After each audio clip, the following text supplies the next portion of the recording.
Бүгін эми биздин коомчулукта байма-бай күн сайын жаңылыктан окуп аткан, бири-бирибизди өлтүрүп аткан, аял эрин, эр аялын, айылдаш айылдашын, бир тууганын өлтүргөндүн күнөөсү жөнүндө бир аз сөз кылабыз. Акыркы 5-6 минута. Каракулжада күйөөсүн өлтүрдү, өзгөндө айылдашын өлтүрдү, Айдеркенде 70-теги аксакал өзүнүн бир тууганын өлтүрдү. 70-65 жаштагы аксакал бир энеден туулган, бир туугандар бири-бириге курал көтөрүп, чоңу кичинесин өлтүрдү. Бишкекте сүйгөнүн өлтүрдү, 20 жаштагы бала. Дагы бир жерде зордуктап кетти, кордуктап кетти. Өз атасын бөлүп салды, союп салды. Бул жаңылыктардын бардыгы 2026 жылдын бүгүн сиздер менен 30 январында турган болсок, 24-25 январдан бери акыркы 5 күн 6 күндөгү жаңылыктар.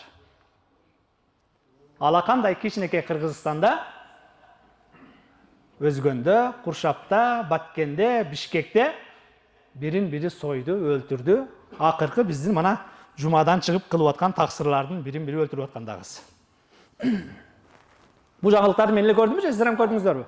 Да жалганчы болуп калбайын, жанагындай фейк маалымат болуп. Бардыгы MVD'нын сайтынан алынып айтылып аткан маалыматтар, Allah Taala keremetli Kur'an'da Nisa suresinin 93. ayetinde وَمَنْ يَقْتُلْ مُؤْمِنًا مُتَعَمِّدًا فَجَزَاؤُهُ جَهَنَّمْ Kim bir mu'mindu atayla öldürgen bolsa anın cezası tozok haliden fiha al tozokta tübölük kalat ve gadiballahu aleyhi ve la'anahu Allah Taala al adamga açulanat kargışına kaldı kudaydın ve adde lehu azaben azima Allah Taala al pendesige azap ulu azaptardı dayardap koydu deydi. Nisa suresi 93. ayet hurmatly musulman bir kadar. Hazreti Enes rivayet kılan hadiste Peygamberimiz sallallahu aleyhi ve sellem aytat: "Ekberul kebair en çoğun günahlardan çoğu el işrak billah, Kuday Taala'ga şirk keltürü ve katlun nefs, ikinci bir adamdı öldürüp koyu ve hukukul valideyn, ata enege kargışına kalı ve kavlu zur en çoğun günahlardan çoğu jalgandan kübölükö ötü deydi. Bilgen bilbegen nerseni bugün Instagram'dan, Facebook'tan, YouTube'dan tarqata bergendik urmatly musulman bir tugandar. Kakputda al adamlar menen çoğu jaşaganday jalgandan maalumattardy tarata berүү çoğ günölördün çoğu. Peygamber sallallahu aleyhi ve sellem "Awwalu ma yuqda beynen nas yawmal qiyamah fi'd-dima" Kıyamatda Allah Taala bardığınızı tiriltip, "Emi toktogula. Seledi meseleleri çeçip tozakka keçüldü, tozakka beyişke keçülür, beyişke bölölü" degende birinci karala turgan mesele bul kan deydi. Adam ömürü, adam ölümü jönündө. Kıyamatta namazınızda orucanızı koyuyordu. Birinci bunu kim kimdi öldürdü, kim kimdi soydu, kim kimdi attı, kim kıyındığını dəldeyin deyip yol talaşıp, svetofor talaşıp, oçeret talaşıp, birin-biriga bıçak saydı.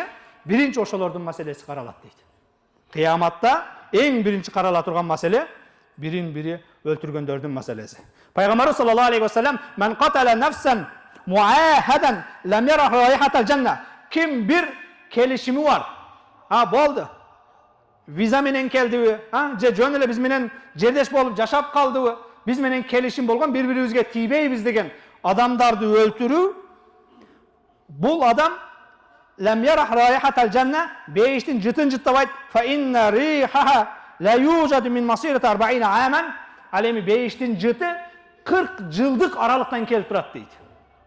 Жөндөн-жөн бирөөдү өлтүрүп койгон адам бейиштин жытын жыттабайт, ал эми бейиштин жыты 40 жылдык аралыкка чейин уруп турат дейт. Бейиштен ошончо алыс тозоктун чуңкуруна кирет, бирөөдү атайлап өлтүрүп койгон деп Пайгамбар саллаллаху алейхи ve sellem айтып атат, урматтуу мусулман bir туугандар. La zawalu dunya ahwan indallohi min qatli rajulin muslim. Пайгамбар саллаллаху алейхи ve sellem айтат, Аллах Тааланын астында дүйнөнүн ойрон болуп талкаланып жок болгону жеңилирээк, жакшыраак бир мусулманды өлтүрүп койгонго караганда дейт. Дүйнө талкаланып жок болгону жеңилирээк, жакшыраак бир мусулманды атайлап өлтүрүп койгонго караганда дейт урматтуу мусулман bir туугандар. Ya eyyuhallazina amanu la tattabi'u khutuwatish shaytan. O iman keltirgenler şeytandın yoluna düşpegile, şeytandı erçivegile. Nur suresi 21. ayet. Men qatala nefsen bi gayri nefsin aw fasadin fil ard. Kim bir nefsi jönlönjön, bir buzukuluk kılış üçün öldürgen bolsa, fa ka'annama qatalan nasa jami'a. Al adamzattın bardığını öldürgen götete. Ve men ahya fa ka'annama ahya nasa jami'a. Kim bir adamga jaşoo tartılasa, bütündey adamzatga jaşoo bergenge barabar deydi. Bir adamdı jönlönjön, buzukuluk kılış üçün öldürgen adam bütündey adamzatı tukum kurut kılganга tete deydi. Bul meselege bugün жол талашып, көчө талашып же жер талашып, бир энеден туулгандар, төрүнүн көрү жакын болуп калган, 70ке чыкса дагы бир тууганын пычактап аткандар, же болбосо аборт кылдыргандардын бардыгы ушул аятка кирет. Тирүү жандыкты өлтүргөн дагы, боюндагын өлтүргөн дагы, кошунасын өлтүргөн дагы, досун өлтүргөн дагы, бардыгы мына ушул аятка кирет. Ким бир нафсты өлтүрсө, бүтүндөй адамзатты тукум кырыт кылганга тете дейт, урматтуу мусулман бир туугандар. Маида сүрөсү 32-аят. Пайгамбарыбыз саллаллаху алейхи ва саллям: "Ман аана аля катли муъмин би шатри калима." Ким бир мусулманды өлтүрүүгө, бир момунду өлтүрүүгө жардам берген болсо, валау би шатри калима. Жарым сөз менен болсо дагы дейт. Яти яумал киямати. Ал адам кыяматта Кудай Тааланын астына пешенесине жазуусу менен, печаты менен келет. Эмне деген жазуу? Аисун мин рахматилла. Аллахнын рахматынан үмүтү үзүлгөн деген печаты менен келет дейт. Өлтүргөн эмес. Bir adam ikinci bir adamı öldürüşüne bir işaret menen, жарым söz menen жардам берген адам дейт. Себепчи болгон адам дейт. Уре, тепе. Ур, теп деген бул бир сөз. Жарым сөз менен дагы бир адамды өлтүргөнгө салым кошкон болсо, кыяматта маңдайына айюсун мин рахматилла, Аллахнын рахматынан, бул кыяматта Аллахнын рахматынан үмүтсүз деп бул шайтан эле келет. Шайтандан башканын бардыгынын үмүтү бар. Бирок бирөөдүн өлүшүнө, өлтүрүлүшүнө söz menen, işaret menen dagı sebep болгон адам кыяматта маңдайына Кудайдан үмүтү жокмун деп келеткен печаты менен, жазуусу менен.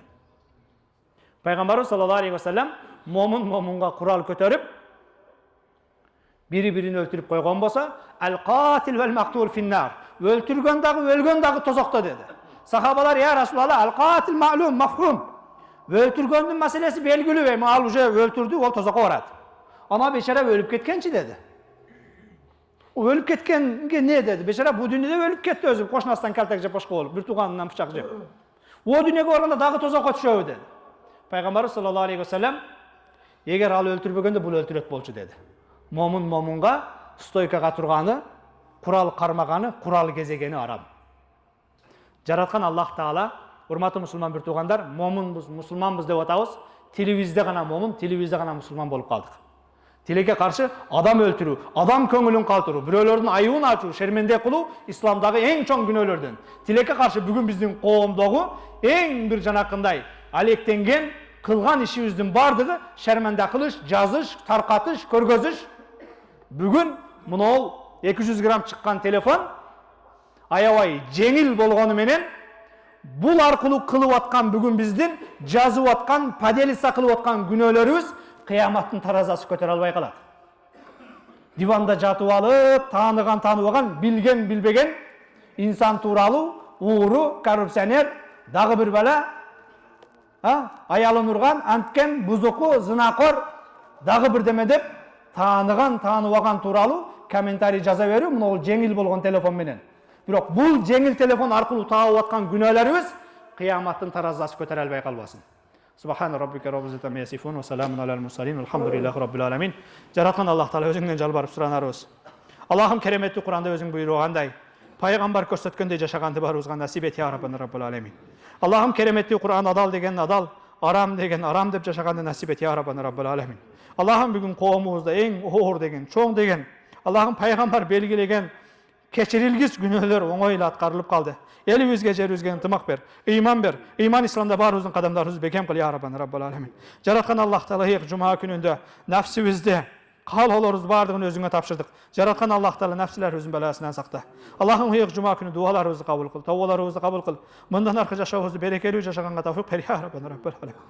Жараткан Аллах Таала бири-бирибизге курал көтөргөнгө четтик. Бири-бирибиздин каныбызды төккөнгө четтик. Бири-бирибизди өлтүргөнгө чейин бардык. Аллахым биздин тоболорду кабыл кыл я раббил аламин. Мындан аркы жашообузду берекелүү кыл. Мындан аркы жашообузду күнөөсүз жашаганга өзүң тауфик бер я раббил аламин. Жараткан Аллах Таала эртең кыяматта пайгамбардын астына барганда, өзүңдүн астыңа барганда жарык жүзү менен барганды баарыбызга насип эт я раббил аламин. Жараткан Аллах Таала болуп аткан күнөөлөрдүн бардыгы ыйманга, исламга, Куранга, moyun sunbagandын kesepetinden bolup atat. Allah'ım barыбызды özüň buyurgандай, paýgambar körsetkendeý jaşaganга tawfik bergin, nasip etkin, özüň koldoğuçubuz bolgun, korgoğuçubuz bolgun. Allah'ım elibizge jerebizge tinçlik bergin, ıntymak bergin, birimdik bergin, oňolugyny, özgörүүnü barыбызga nasip etkin. Ve sallallahu teala ala hayril Muhammed ve ala alihi ve sahbihi ecmaîn bi rahmetike ya erhamer rahim.